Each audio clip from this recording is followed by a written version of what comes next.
Joseph, we were talking earlier that you and we've been scouting around this area for a while, and now it's come to Austin, Smart Cities Summit. We're like kids in a candy store, to borrow your phrase. So what are some of the key themes you're seeing so far this morning, and what are you most excited about? Well, let me start with what I'm most excited about and then get to key things. So what I'm most excited about is all of my favorite passions and interests seem to all be here. There's an entire energy track, energy environment. There's all kinds of great topics going on there. On the transportation scene, which is near and dear to my heart from the Movable and Ride Scout side of things, it's fascinating to see how cities are attacking these all from different angles. Then you just have data and science and how they all come together. So to have so many different interests of my personal and professional role coming together in one spot, I literally can't walk down the hallways of this Smart Cities Conference and not see people from all over the United States, even some international that I've worked with on other projects in the past. So that's what's a lot of fun.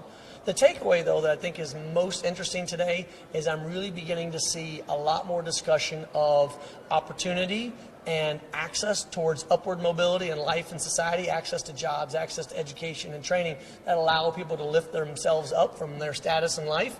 And when people draw that line now more smartly between how well a city is organized and how smart it is to its people and their general welfare, then it moves out of the silo of energy, out of the silo of trash management, out of the silo of transportation and says, what's best for cities? And to see so many speakers talking about that today is promising for the future. So that's why I'm really excited about this particular summit. That's fantastic. It's like the great connective tissue, that it's not just about the tech, it's not just about the federal government, state government, entrepreneurs, public sector. I mean, a great example of that from the transportation side is if we have neighborhoods, and I just left a great summit discussion on Baltimore's Be Smart project, which is a way at really looking how they can take transportation and reconnect parts. They started with Freddie Gray's neighborhood, that west side of Baltimore, and the problems it's had. Well, they can trace a direct line to how cut off it is from transportation.